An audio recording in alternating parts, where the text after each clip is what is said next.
So we'll call the meeting to order. Christie, if you would, call the roll. Trustee Kemper? Here. Trustee Bancole? Here. Trustee Prigi? Here. Trustee Husani? Here. Trustee Gutierrez? Here. Trustee Porter? Thank you. We have a motion to accept the agenda. So moved. Second. We have a motion and a second. Changes to the agenda. Hearing none. Madam Clerk, call the roll. Trustee Bancole? Yes. Trustee Prigi? Yes. Trustee Husani? Yes. Trustee Gutierrez? Yes. Trustee Porter? Yes. And Trustee Kemper? Yes. Okay. Juliana, you have the floor. Okay, good evening. Tonight, we're going to try to finish the budget. So, the plan is, I have one item that's come up since the last discussion. Remy is going to continue, starting with SSA number 3. They'll do the SSA's remaining smaller funds. That should go quickly. And we have the community contribution, any adjustments to do have the recommendation for that allocation before you as well, sent to you. So I do have listed on the regular board agenda under my report a continuation of this discussion if we don't get finished by 6:45 before the regular board meeting starts. We'll continue under my report at the end of after the action items on the regular agenda. So previously we spoke on one of the previous evenings about personnel and personnel changes. Since the last discussion that we had, we've had a retirement we weren't expecting. So Deb Denecki in the Human Resources Department retired. She put in her notice and retired, and so she was a part-time person in the Human Resources Department, and the director, Kurtz, is recommending that we change that position from part-time to full-time. The reason for that is that we are having a considerable increase in recruitments that we're having to do, and the need for additional assistance in that department is quite large. So he could speak to that further, but the difference in cost is anywhere between $40,000 and $45,000 would be an additional cost to the budget. We will still be above the fund balance requirements, and we need to determine the job description and do the point allocations and stuff for the actual specific position. But my recommendation is to hire a human resource analyst and to then no longer hire a HR intern, and then also eliminate the part-time position in that department, and then also reduce some of the overtime to offset some of the costs that are in that budget. But Mary, do you have anything else you want to add? I just want to mention that I think the days of having a clerical person in HR, which at one time handled all the filing and, you know, putting papers away and making sure that all of our employee jackets were in order, is becoming less and less as we have electronic records. I really hope to have someone with a higher skill set in that position that can really help out with either recruitment. We have a benefits and payroll specialist that I'd love to have serve as a backup, just because I think those are areas of significant need, and we just don't have the bench strength. So I'm really hoping to be able to bring in someone full-time and provide us with that necessary bench strength. In particular, as recruitment becomes more difficult, not just here, but literally all over the country. Right now, we have 2 police and 1 fire hiring lists that have expired that need to be redone, as well as how many open contracts? 3 open contracts. 3 open contracts. So they're very busy over there, and that would be my recommendation. And so if the board is supportive of that, we will adjust the numbers in the budget, and the final document that's approved will reflect that change. How many, what's the personnel number for human resources? How Do you many want to explain employees? what positions you have at In HR? human resources? I have 2 full-time employees now. One is a payroll and benefits specialist, and the other is the HR generalist, who handles the lion's share of recruitment. And this would eliminate the interns. And then in addition, he also has a part-time HR generalist, yeah. clerk. So it We would be eliminate putting the those HR two- generalist clerk, we would eliminate the intern that's in the budget that he had originally asked for and was included, and we would go to hiring a full-time One person. analyst. And who was it that retired? Was it the generalist, the part-time? The clerk, the clerical clerk, Okay. part-time.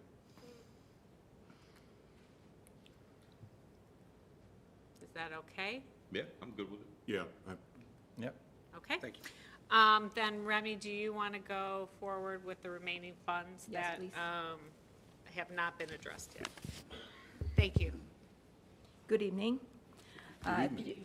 If you could turn to page 300 of your proposed budget, we were going to start with the SSA number 3.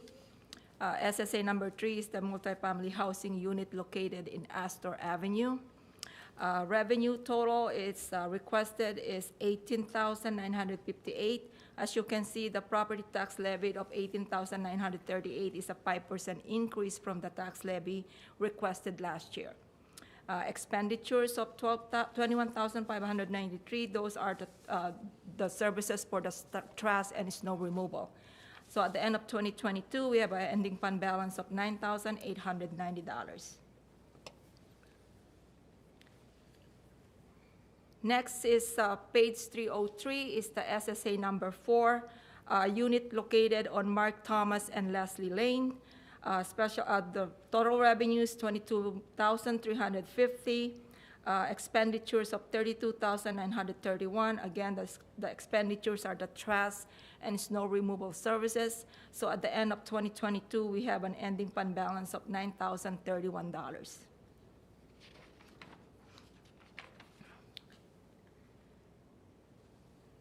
Next is on page 306, which is the SSA number 5, is the Greenbrook Tanglewood area.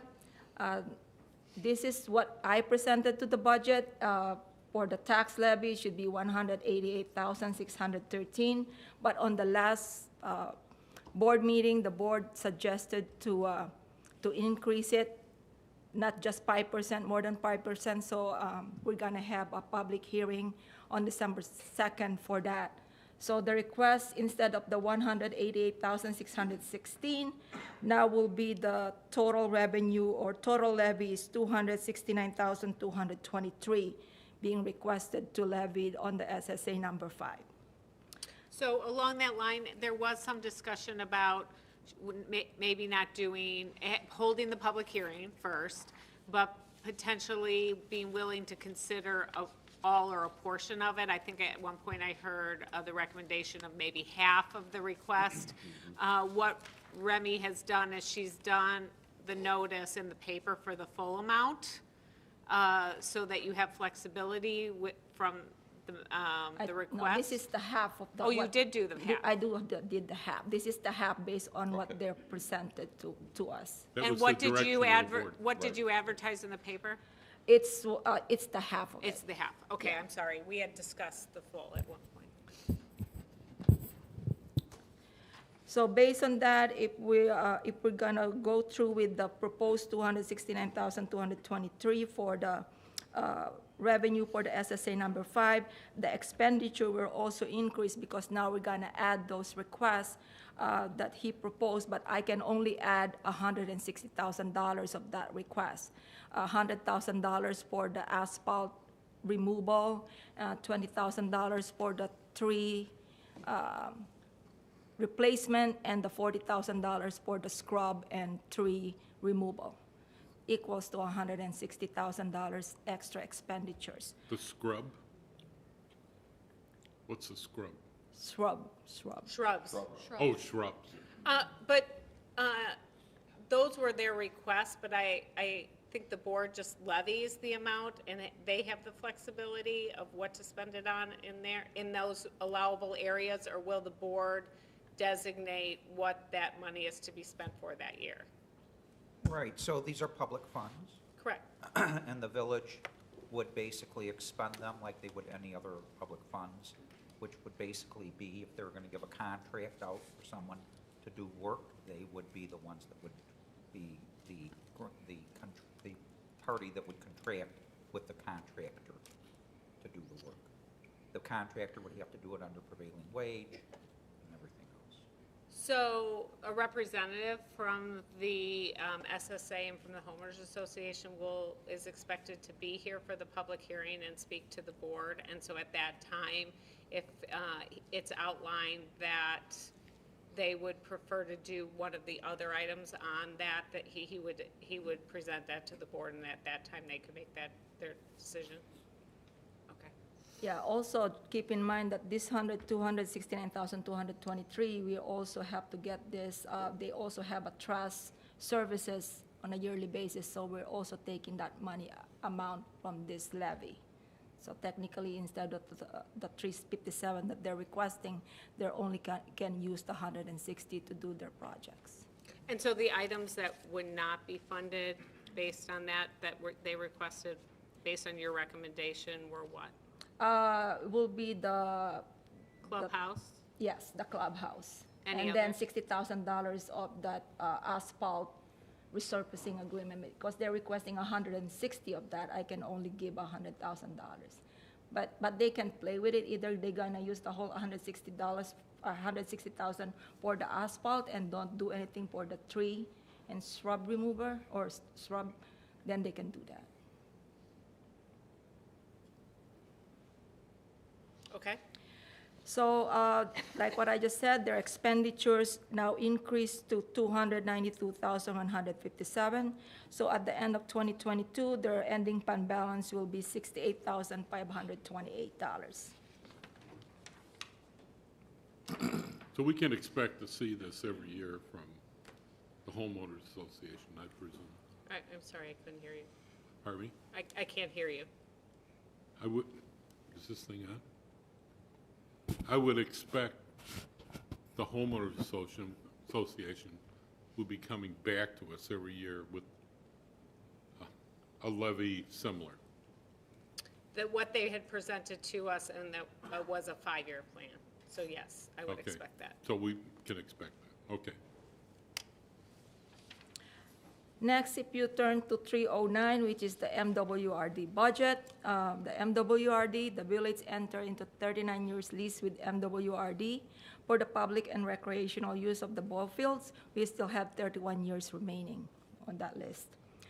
The revenue in this account is the state grant of $1,042,000, the Rebuild Illinois Bond Fund, and the investment income, and also a transfer from general fund of $50,000. Expenditures is the miscellaneous repair of the facilities, mowing expenses for public spaces, plant materials and weed control, maintenance of $46,300, and the rest are capital outlay, which has already been discussed on the September 22nd capital budget workshop. So at the end of 2022, we have an ending fund balance of $250,604 on the MWRD fund. So we're expecting to move ahead on the fields this year? Yes. Okay. Yes. Next year? Good. Next is on page 311 is the state restricted fund budget. State restricted is account for revenue and expenditures associated with the police activities in prevention of alcohol and drug-related violence.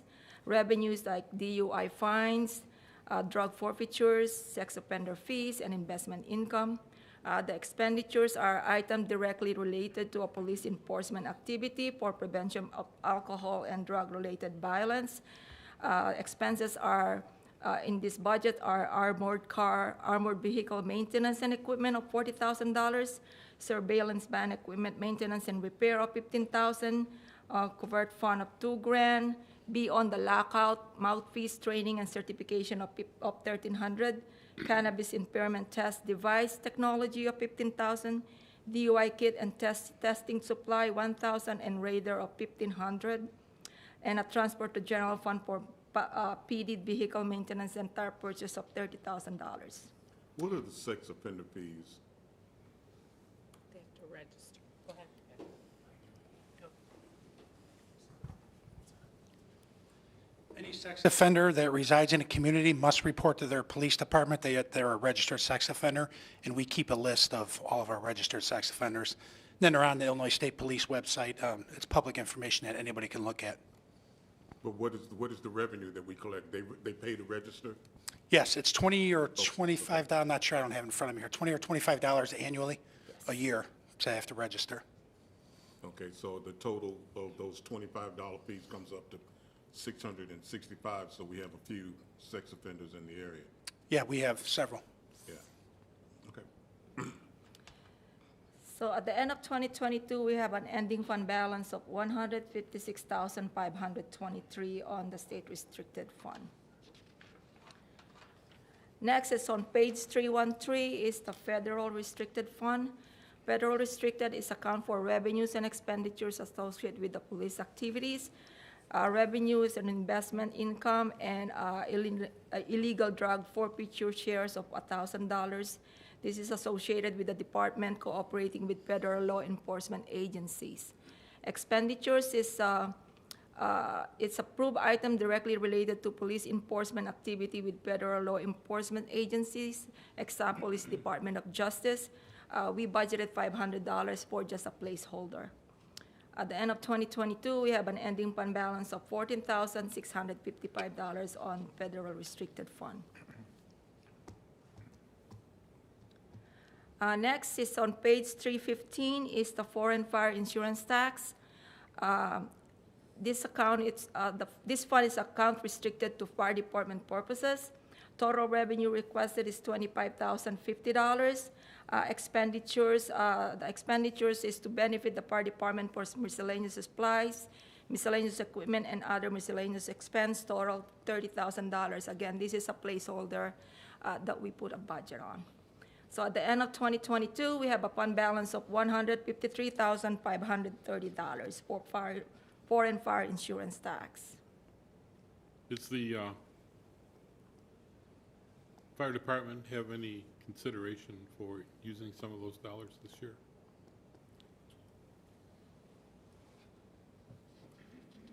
So that fund is made up and decided upon by the Foreign Fire Insurance Board, which is elected by the membership of the fire department. So we've had discussions over the last couple of years. Some of the things on their list are items to help around the stations, but also they've earmarked over $100,000 for a potential project on a training facility that they're still researching. So they're actually just saving the money at the time being until the time comes that they have a better plan. Very good. I know in the past, our fire department has been very conscious about buying equipment, things to make their job better, improvements, not just going out and buying rocking chairs or those kind of things. So I was curious, you know, what was in their mind and what. Yeah, absolutely. They're also looking at opportunities to help with the expenditures that are going to be needed for the new fire station. So I know that they're going to be integral in the planning portions and being able to maybe help out in some larger purchases with that project as well. In the past, you're right, Mayor, they've done things such as bought the first power-loaded cot for the fire department. They've bought protective gear. They were the first ones to buy the hybrid turnout gear that helped us after our heat stress study, as well as regular daily pieces of equipment that we use every day. So not very frivolous items ever, and I'm very proud of the work that they've done in the past. Well, I appreciate that, and I know, Chief, you've been a part of that leadership in the past, so that's credit to our fire department. Thank you. That's all I have. So next we're going to talk about the TIFs. So page 318 is the tip number 3. Tip number 3 created in 2001 for the improvement of the Village Center Redevelopment District, generally bounded by a portion of Barrington Road and Lake Street, set to expire in 2024. But on 9/5/2019, the board approved the extension by 12 years beyond its original termination date of 2024. So right now, tip number 3 will now expire in December 31st, 2036.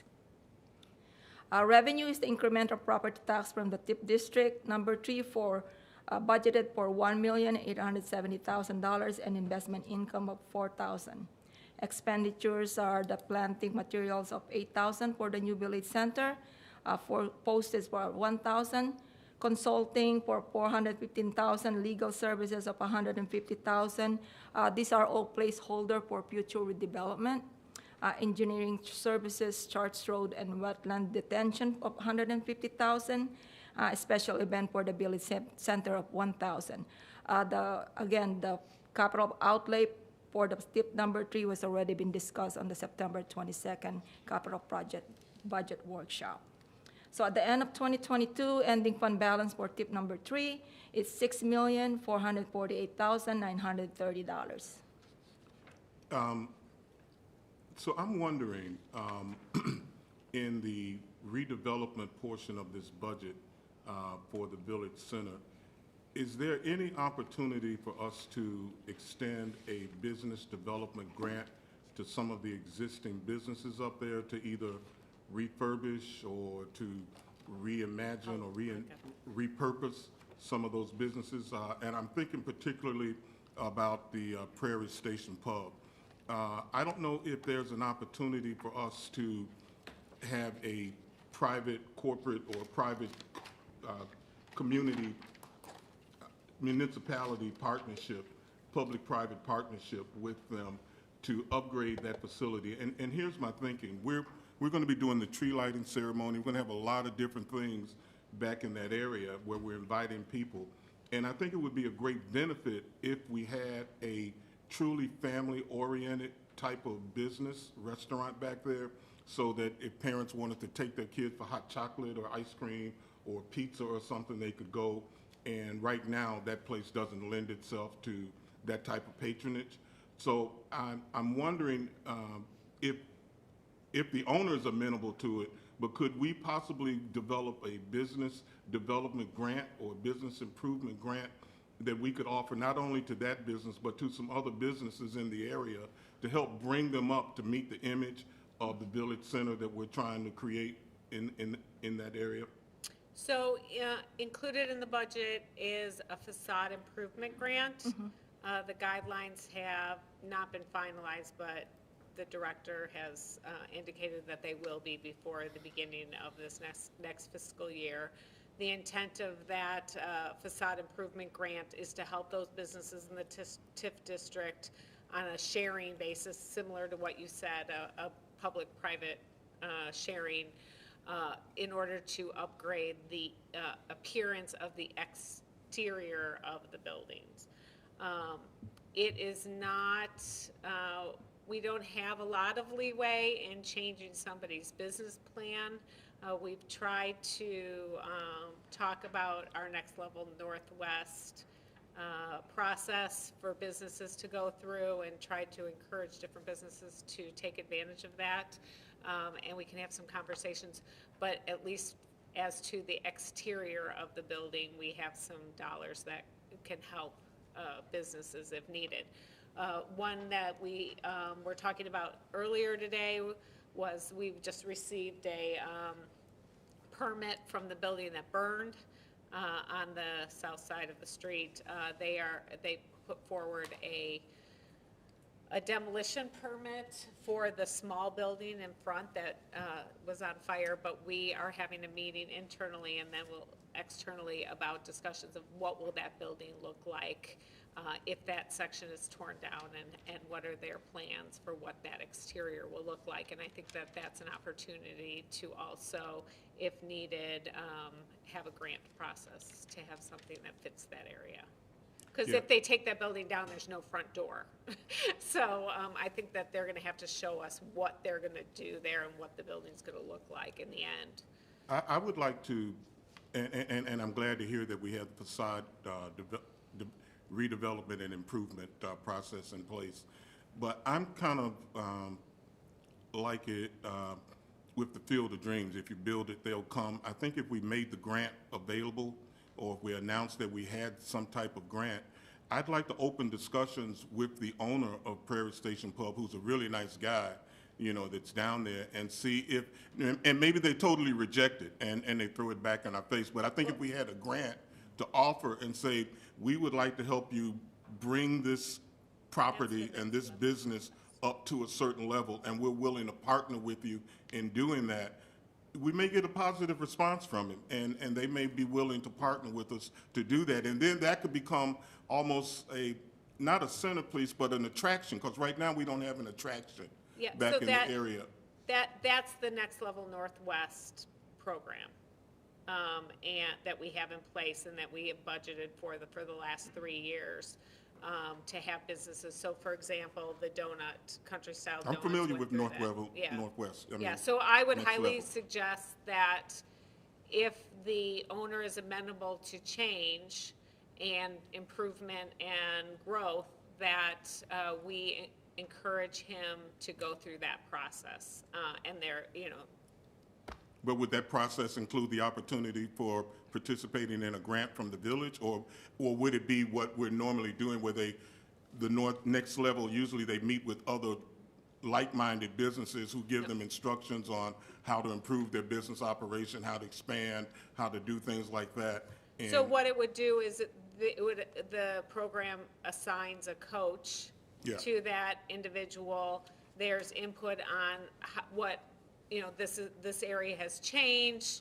This is how we think your business could do best in this environment, in this area, and then we could couple it with a facade improvement grant, depending on what changes, if any, they would like to do. Yeah. So I think that way they're meeting with expert business people that can evaluate all of their processes and business. And that goes for all. I don't want to just single out his business. We have several businesses in that area that I think could benefit from that program. Yeah, it just looks like we have money in that fund that we could use to help them do that, and I think it would be a great benefit. Just my thinking, I think it would be a great benefit to the village if we could upgrade the profile and the nature of that business, because when we have all of these activities that we're proposing back there, no offense meant, but a dive bar doesn't really fit with what we're trying to do. And it's a great dive bar, and I love dive bars, and I have patronized dive bars in my past, so I have nothing against dive bars, but I don't think it fits what we're trying to do with the, our community center. The other thing that's key in this, and you heard there's several placeholders. We're working on it right now, and we're hoping it'll be done by the end of the year, would be the RFQ for the second phase of development. So it's a south commuter lot. So that RFQ will then go on the market after the first of the year. The intent is residential and some retail, a small amount of retail consistent with the downtown plan. So a lot of, just as we had expenditures for that last phase, this will most likely include some public improvements that we'll want to make as well. So we will bring in, so a lot of those placeholders are for that purpose. And then the fund balance, there's several phases that the board intended or consistent with that plan to implement. So that will be there for that purpose. That's all I have. I just wanted to point that out. Thank you. No, I think that's a good point, and you and I can go talk to them. Just sit down and have a conversation with Raj and see what their future is.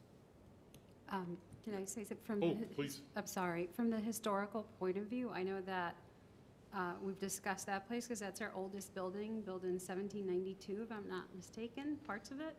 And so we were going to try to look at some grants, but Illinois is really tight on some of these things. So it would really be beneficial if it came from within us to start. And so I absolutely think that should be part of our strategic plan, just for that whole area, because we need to preserve our history. I agree. So. And then, sorry, 2 more follow-up questions. Can you talk a little bit more about the Northwest Next program? Next Level Northwest. Next Level Northwest.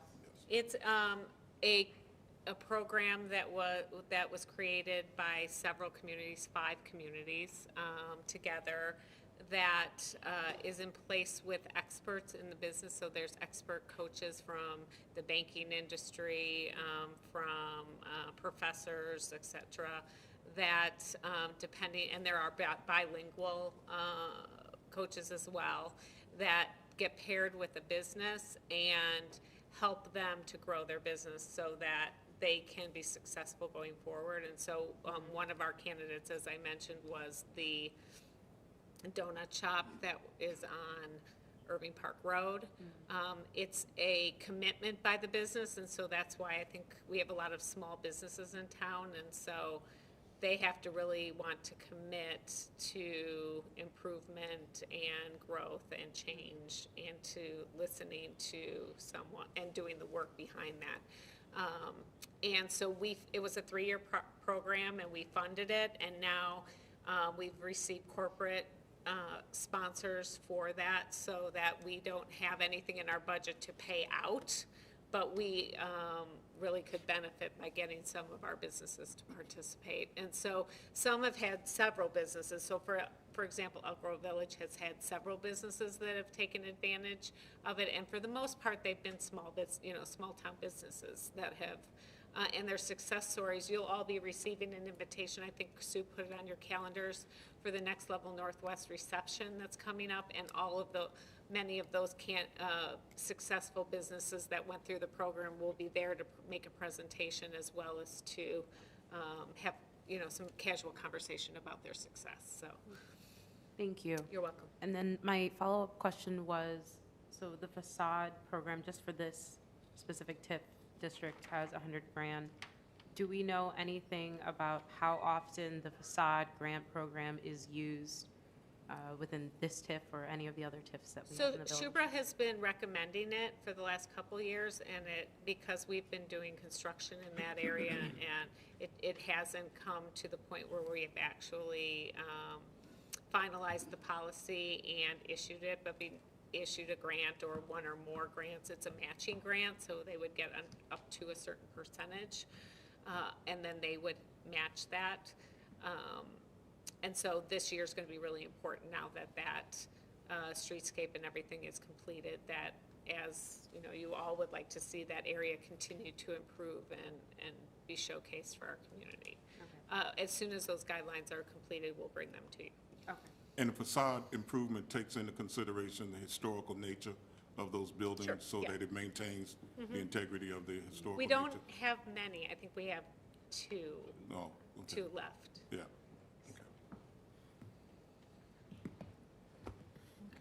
Very good. Moving on. Next is on page 321 is the tip number 4. Tip number 4 is created in 2005 for the improvement of Irving Park Road corridor redevelopment. The area is located at the intersection of Irving Park Road and Barrington Road. This tip will expire on December 31st, 2028. Again, revenue is incremental property tax from tip number 4 of $210,000 and investment income of $200,000.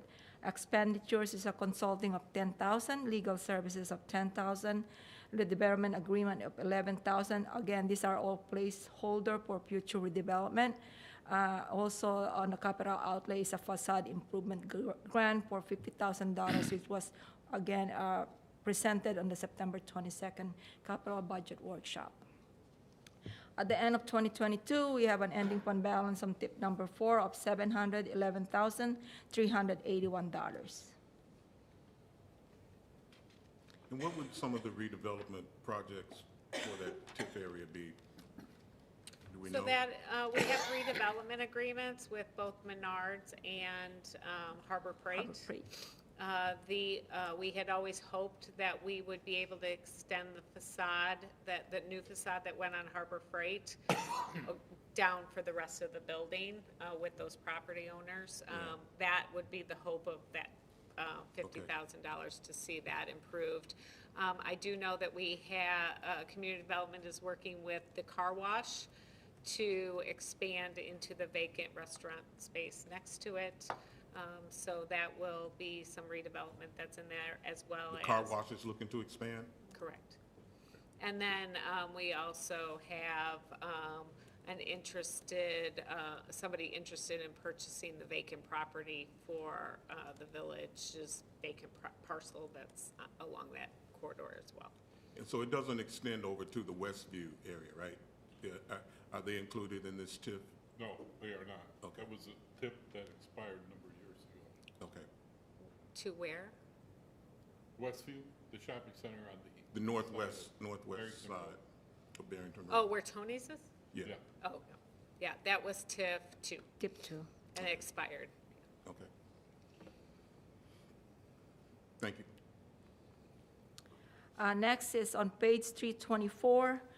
It's tip number 5, created in 2013 for the improvement Irving Park Road East redevelopment. This area is approximately 25.32 acres of property and bordered on the west of Old Salem Road and on the south of West Irving Park Road. This tip number 5 will expire on December 31st, 2036. Incremental property tax budgeted for $95,000 and investment income of $50,000. Expenditures again of $50,000. Those are all placeholder for future redevelopment. And there's also a facade improvement grant of $30,000 for tip number 5. Ending fund balance at the end of 2022 is $163,789. Does this include veranda? It is Yeah. Miranda, yes. Now, has veranda, the development and what's going on there, has it had any impact yet on the values, the assessed values yet? Yes, as you can see on the report, in 2018 and 2019, we have a negative fund balance. So when those townhouses were built, you can see our fund balance is become positive because of those. And that's could be attributed to the veranda project? Okay. Correct. It also encompasses the old Salem shopping center across the way, and then the retail on the south side of the street as well, south of Irving Park Road. What's in there? So that repair Orchard? place did have a Orchard. 7C. Did they get that through? The repair on the south side of Irving? They challenged their taxes, or they did, I can't remember what it was. We don't know. But that south side would be eligible for facade improvement as well? I believe that's, you want to go back to the map, I believe so. Yeah, see that area that's just across the street from, Yeah, or yeah. in over there, yes. Okay. Yeah, the rental car and the auto repair place. Okay. Thank you.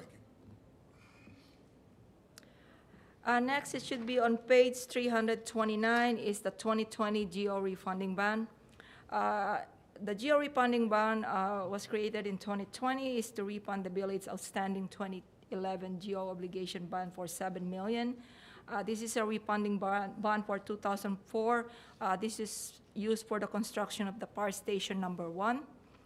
Taxable general obligation bond series 2010. This was used for the construction of the new police station of $10 million. And then on the general obligation taxable bond of 2010A, $5 million is also for the new police station construction. By doing the refunding bond, the sale resulted in saving worth of $1.9 million on the net present value basis of refunding principal with an interest rate of 1.4819%. The general obligation bond series 2020 will expire in December 1st, 2030. The fund balance of the old bond, the 2011, the 2010A, and 2010 was transferred to the 2020 GO bond refunding. So the total property tax levy is $1,438,300. Expenditures is the debt payment of principal interest of $1,438,000 and other miscellaneous fees of $1,000. So at the end of 2022, we have an ending fund balance of $484,833.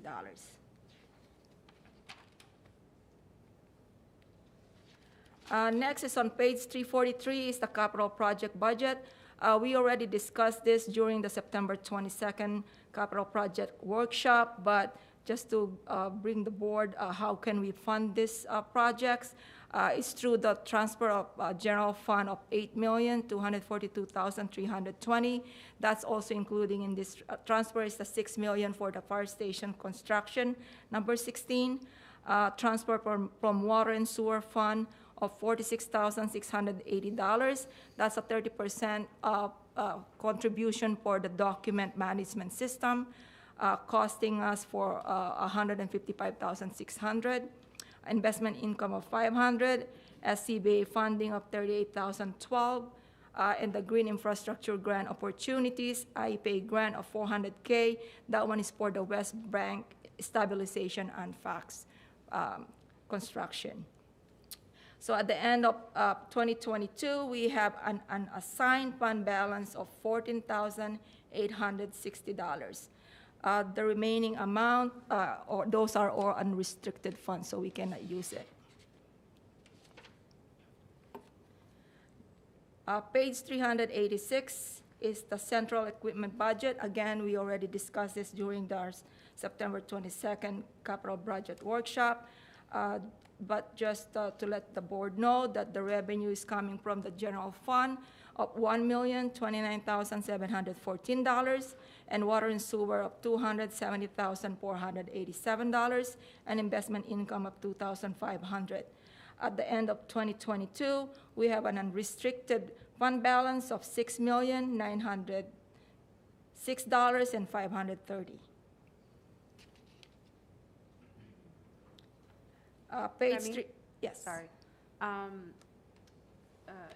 Talking about capital projects reminded me of the remaining ARP funds after we have paid out year 1 and year 2 towards the water meter project. What page is that on, the remaining funds? Oh, that's a water sewer fund. That's a separate fund. Are you talking about the water meter? We already, the capital project is a different fund. It has nothing to do with the water meter. Right, but where exactly, I guess my point is, where exactly are the remaining funds?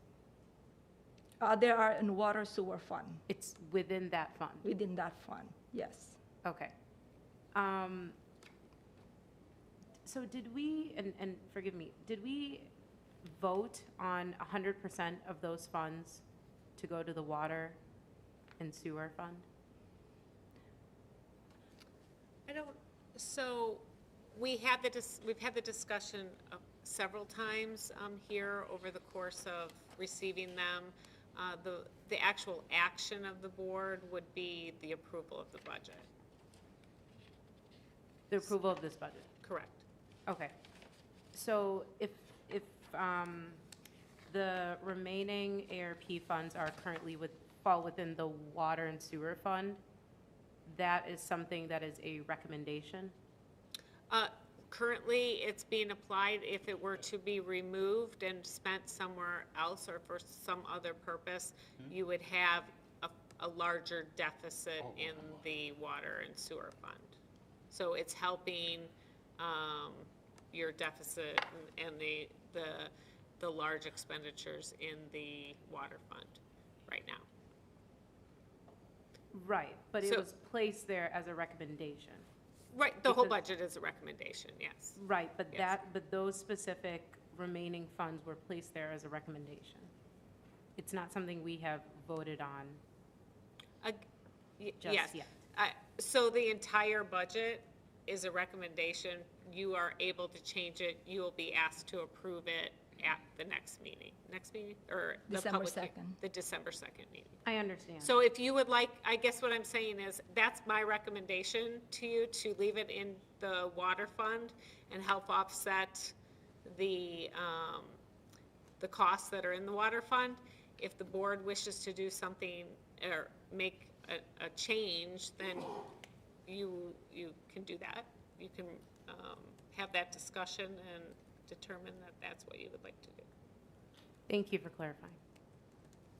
But we haven't gone over that water fund just yet. That's coming up. We did. We No, we did, did we it did last that on October 20 So I and guess that's what I'm 21st. trying to get at. So where can I find this? That was like just my original question. Where exactly can I find the line item that states that was added in the fund? That's what I'm just trying to figure out. If you look up on the budget message, maybe that I mentioned, and it mentioned about the ARP that was received and it's put into the water account. But we don't have like a page number, like where that's, The budget message is on page, I think, Remy, can you explain which revenue line item the ARP money? it's all on the water Right, revenue. it's in the water revenue. Right. What line item is it fall under? It's That- under the federal grant.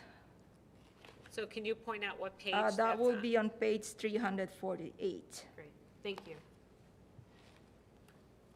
And then do you have, or can we get for the board, for the ARP funding, the total amount of funding that we received, the total amount that we're allocating to the water meter fund and the remaining amount and what that's being allocated towards?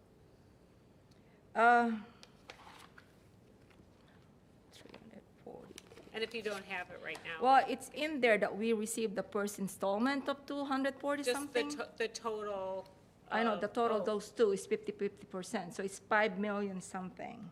Correct. Yeah, it's almost 5.1 million. But it starts on 348. That's Yes. really all, yeah, thank you. Okay. Okay. Moving on. Will that line item that trustee Bancole is looking at, though, reflect the first installment received? Yes, the first installment, you will see it on the fiscal year 2021 estimated budget, which is what we actually receive, and then you will see the budgeted for fiscal year 2022 of the remaining amount that we're supposed to receive. And I think, I know I put that in some of my explanation on when are we supposed to receive the rest of the funding. I believe in August of 2022.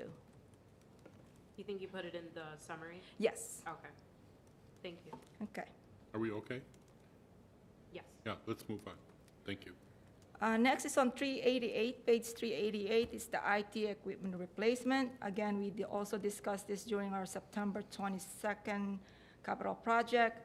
The revenue is coming from the general fund of $440,000 and water and sewer fund of $80,703 and investment income of $500. We're gonna end up with the ending unrestricted fund balance of $1,183,918 at the end of fiscal year 2022. Next is on page 390 is the police pension fund. The police pension fund is for employer contribution. It's $3,771,615. That's what the actuarial report suggestion that we're supposed to fund. The employee contribution is $583,000. It's a mandatory 9.9% deduction, pension deduction, and investment return of $1.1 million. Expenditures are payroll payment for retirees, duty and non-duty disability, surviving spouses, and other miscellaneous expenses, total of $3,680,129.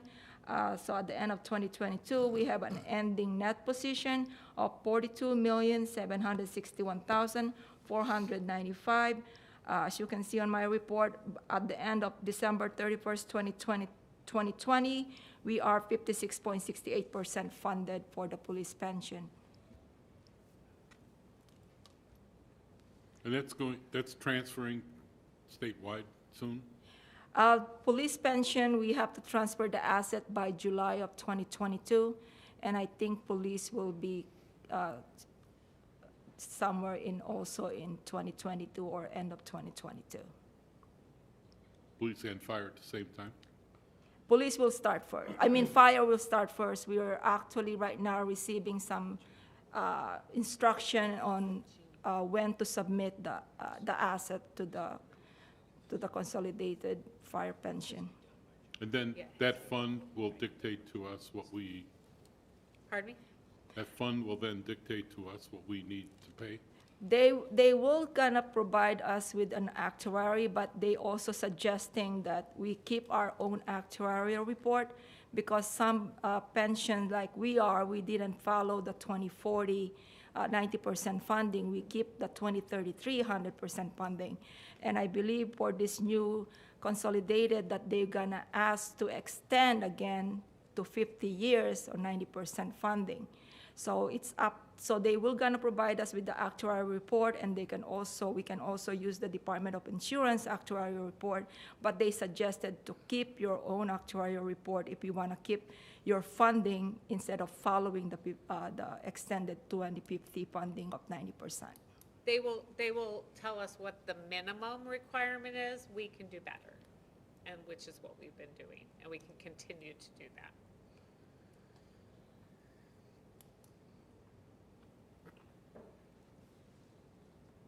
Last one, page 392 is the PAR pension fund. Employer contribution of $2,099,433. Employee contribution of $336,000. It's a mandatory 9.455%, and investment return of $875,000. Expenditures are payroll payment, retirees, duty and non-duty disability, surviving spouses, and other miscellaneous expense total $2,072,895. PAR pension ending net position at fiscal year 2022 is $26,413,927. Again, as of December 31st, 2022, PAR pension is 61.46% funded at the end of 2022.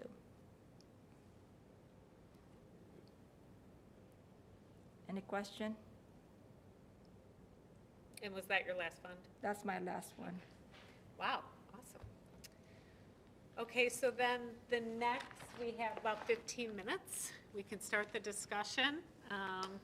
I've never seen this discussion be completed in 15 minutes, so maybe we can today. But so to give you some background on the community contribution section of this budget, this is funds that have been in the budget from year to year, pretty stable, same amount from year to year. There has been some modifications to how it's allocated within the different groups over the years, but essentially it's been pretty stable. The question was asked, how do we, so you know, this is a group of organizations that either provide a service that we would have to provide if they weren't providing that service. So a lot of them are human service related. We don't have a human services department. We rely on the townships and other organizations to provide that help and assistance to us. Or they help support us in something that we do in the community in our services, and they help enhance that. So that's where these organizations have come from. And then over the years, we've done the analysis of how many people, residents they help, and what that dollar equates per resident, and where they receive other funding. From year to year, some of the years we've had some alternative suggestions of other organizations the board may want to consider funding. The board has had those discussions. Last year, I believe we had 3 that are not on this list that were suggested but didn't move forward because they received significant funding from other sources, and the village felt that their allocation would be better served. Those organizations are served, but they receive their funding other places. So before you are the ones that have been, we received applications, and on the second page, and what's on the screen is staff's recommendation of how to break that down amongst the organizations. In addition to those, we do fund in the budget the Bartlett Chamber of Commerce, the Northwest Hispanic Chamber. We have a Kids at Hope event, and we have scholarships in the Sister Cities budget, but those aren't included here. Those were reviewed in other sections of the budget. So this evening, we can talk through any of the questions and the details. We did receive one additional application after the deadline. It was for, and it was sent to you, the American Association of Retired Asians, and that is not included in here, but we did receive an application from I have a request. One of the agencies listed here is POC, and I'm hoping that we can leave that for the end so that I can excuse myself from that, as I am an employee of that agency. Understood. Thank you. Also, So in the past, we haven't gone through each one and talked about each individual.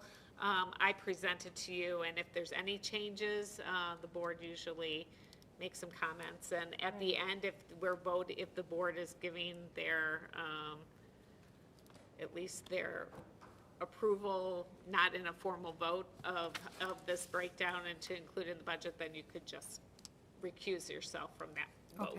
Okay. I just wanted to say thank you to Sue. I wanted to look at the applications, on here, and she printed them all out. So it's a lot of work, and I could see how much it is per resident, and I really appreciate that. I have a question about the Hanover Park Community Resource Center, which does the summer programs. I saw their application, and I've seen them here in the past. We've never had, as the others have given us, a breakdown of their finances and how they use the funding that they receive, just like everybody else did. I didn't see it last year, I didn't see it this year. I'm looking at their application so that they're not asking for a lot, but when we asked how many residents are being served in Hanover Park, it says 30 families. So they run a 9-week summer program for youth in the summer. They have indicated that there are 30 residents from the community that they serve for that. They have also, just so you know, they get some funding from their participation In the car show? In the car show. Right. In the past, that's not necessarily set in stone, that's not part of this. So if that were to change, Well, Yeah, let me so- just say, I'm going to butt in. They came to me a number of years ago, and it was really a legitimate startup. It's evolved into something where DuPage County walked away. They used to fund them. Yeah. And so we tried to support that with the car show. But when DuPage walked away, they realized that they weren't being effective and efficient. It wasn't just Hanover Park kids they were reaching out to, they were all over the place. So the credibility for me has waned. When Habitat for Humanity came in, they made some recommendations that are really strong and are on top of our list here for helping youth and teens. The Fallberg has been just outstanding with the read literacy with the arts kind of a program that they do in the summer, and probably throughout the year, and that is totally marvelous, and the school district's totally supportive of that. The revitalization in the neighborhood that Habitat has been doing and making the recommendation around, what's the name of that, with the Alive group, they've initiated their process. I'm really excited about what's happening over there. But we used to have board members on the HBCRC to kind of monitor that, and they've all left. So what I'm seeing is, So I dug really deep into this, working Okay. with them through the car show, trying to figure out what the program was, just coming into it brand new, not knowing, and it was very vague. They said they have 30 kids in the communities, not in our community. When I asked for the report, there was only 7 kids, I believe, that actually lived in town to help families, and a lot of them were siblings of them. So I think it was only like 3 families total. So they're also using the Hanover Park District, and I think if we're going to use the Hanover Park District, we could just eliminate the middleman and just give the funding so the kids go to the Hanover Park District. But the other thing I was thinking is maybe we can, the Project Alive sounds like they'll be serving this Directly, area. Yeah. The Fallberg sounds like they're serving this area. Campanelli will serve some in Hanover Park. So that's the only one that I questioned. Yeah, I tried to, in the recommendation, group them into similar Yeah. services and allocate the same amount to the different organizations based on similarity. This one is less, partly because of their involvement in the car show, and I don't know whether that's going to continue or not, and that they only requested 1,500. So they get that plus what they make in the car show? That is correct, but if they aren't the community group that is the beneficiary or the partner going forward in the car show, then they would lose out on that funding source. Can you explain what they do with the car show? I'm vague on that. What is their So, participation? they'll do the 50/50 at the car show, they sell all the t-shirts, so we purchase all the t-shirts, all the money that is extra, they sell the t-shirts, they get all that money. They do the water sales there, they get about $2,500, but the car show is in August, after their camp program ends for the So year. they use that funding as startup for the I'm not sure, I following didn't get year. a straight answer on that. Okay. This is the So they only- purchase the shirts? No, We no, purchase do. the I shirts purchase and them. they sell them? Yep. And who keeps the profit from the shirts? they do. They do. They do. So not only do they get the $1,500, we purchase the shirts and then they keep the profits from the shirt? Correct. Who purchases the water? They purchase the water They and they pur- sell it for $1. And they They do. make a profit off it. They do the 50/50 raffle where they walk around. Mm-hmm. So the 50% goes to the person that won and the 50% goes to them.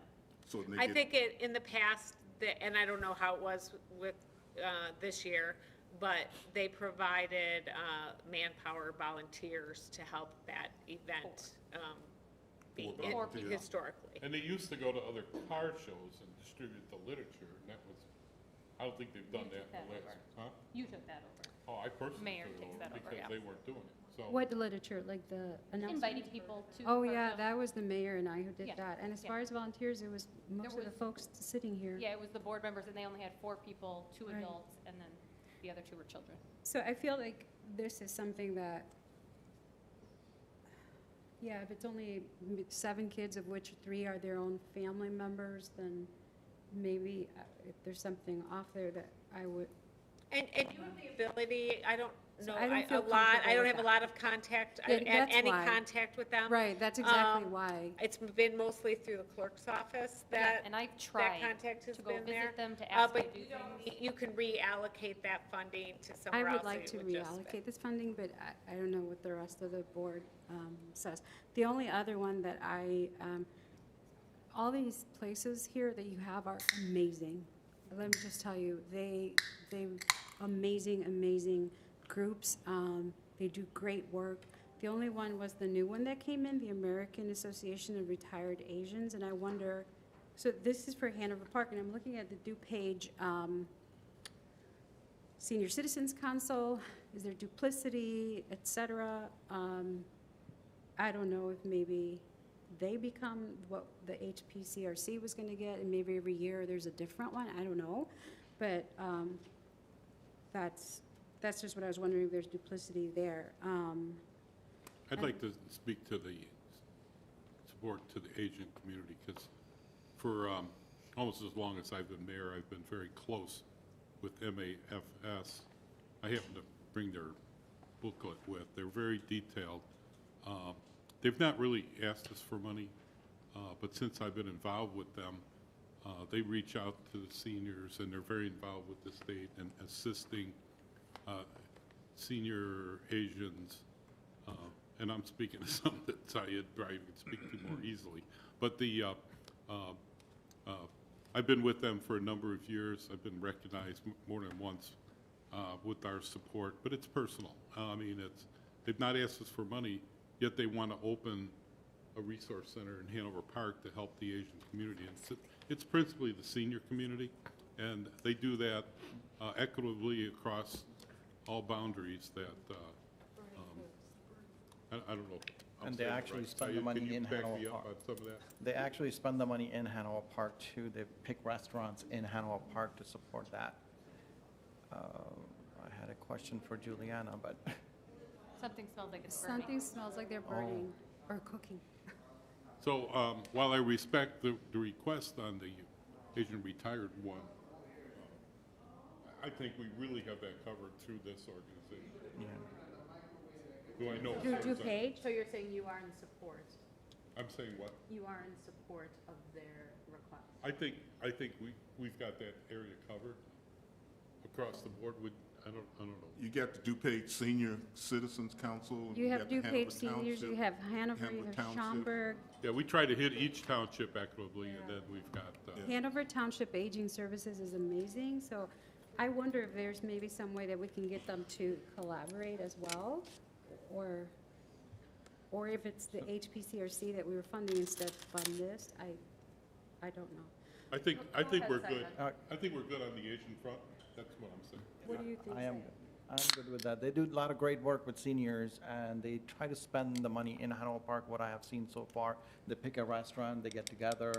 It's very It's important for you're seniors. speaking to this Yeah. group? Ara.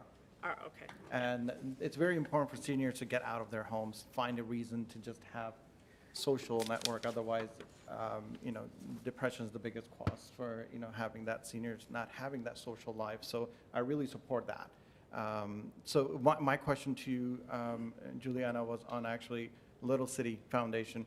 Seemed, Okay, before you move on. Yeah. So the reason that the funding, and because it wasn't on your chart, for the ARA, and that because it came in later, their funding is 98,500 from, and I don't know these groups, I looked at it. AG Aging Options. Yeah. That's the state. 35,000 from Age Guide and 40,000 from the Township Mental Health.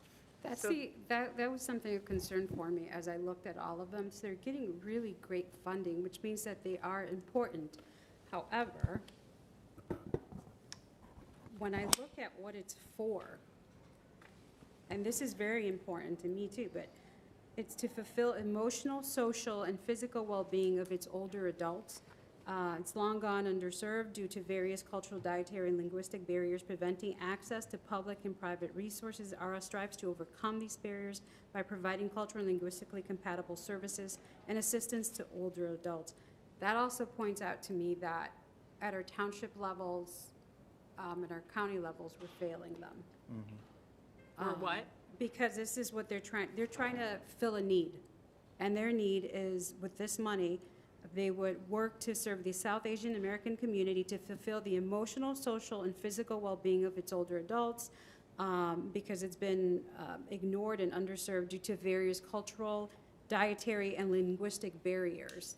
So when I see that, I'm thinking, well, we have DuPage, we have Hanover Township, Schaumburg Township, senior programs, why are they not getting served? Well, I think they are. Because this organization is more ethnic-based. That's why. The regular organizations, you will get some mix of people, and here people feel comfortable because they speak the same language. That's why they're connecting with this organization. That's why they're coming together. And that's one biggest barrier that people have when they move immigrants.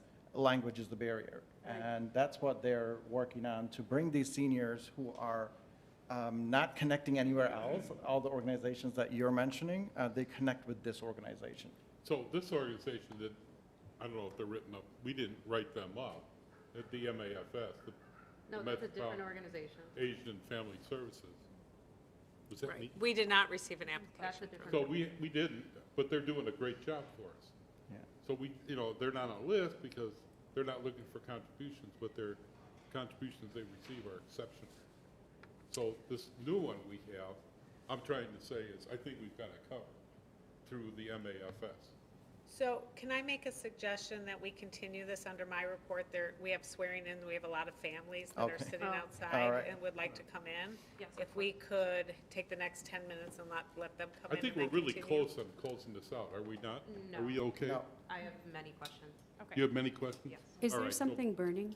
Yes, somebody burned something in the kitchen, they were cooking, and so it's been taken care of. Okay. But it All right, we'll smells. suspend this to the, okay, let me see if I do this right. Am I closing this meeting to continue the discussion under Juliana's? Yes. Yes. Okay, we're good? All right, motion to adjourn? So moved. Second? We have a motion and a second. All in favor for the workshop, say aye. Aye. Thank you very much.